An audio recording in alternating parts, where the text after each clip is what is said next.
प्राचीन समय में जब पृथ्वी पर जीवन की शुरुआत हुई थी, तब सूर्य की महिमा और महत्व को समझा गया।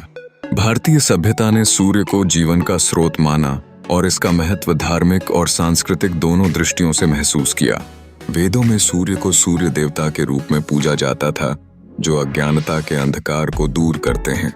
सूर्य का जन्म कैसे हुआ, इस पर विभिन्न मिथक और दंत कथाएं हैं। एक मान्यता के अनुसार सूर्य का उदय ब्रह्मा के द्वारा हुआ।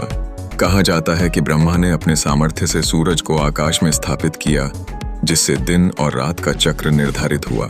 सूर्य की पहली किरणों ने धरती पर जीवन को संजीवनी दी और समस्त संसार में प्रकाश और ऊर्जा का संचार किया। भारतीय पौराणिक कथाओं में सूर्य को सूर्य नारायण कहा जाता है और इन्हें सर्वशक्तिमान के रूप में चित्रित किया गया है। ऐसा माना जाता है कि सूर्य ने अपने तेज से ब्रह्मांड का निर्माण करने में सहायता की और इसके साथ ही हर प्राणी को जीवन दान दिया। वेदों और पुराणों में सूर्य से संबंधित कई मंत्र और उपासना विधियों का वर्णन है, जिससे भक्तों में सूर्य के प्रति एक गहरा आदर विकसित हुआ। सूर्य की उपासना को विभिन्न फेस्टिवल्स में भी मनाया जाता है। मकर संक्रांति, छठ पूजा और रथ यात्रा जैसे पर्व सूर्य की महिमा को प्रदर्शित करते हैं।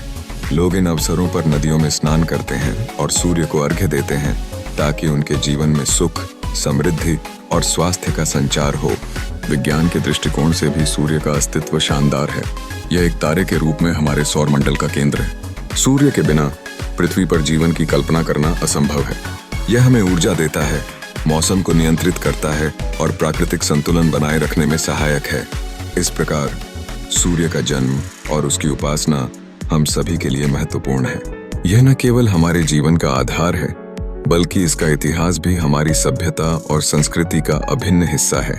सूर्य की ऊर्जा और उसके प्रकाश से प्रेरित होकर हम सभी को अपने जीवन में सदैव प्रेरणा लेनी चाहिए। फेसबुक पर देख रहा है तो फॉलो कीजिए, यूट्यूब पर देख रहा है तो सब्सक्राइब कीजिए और लाइक, शेयर, कमेंट करना ना भूलें।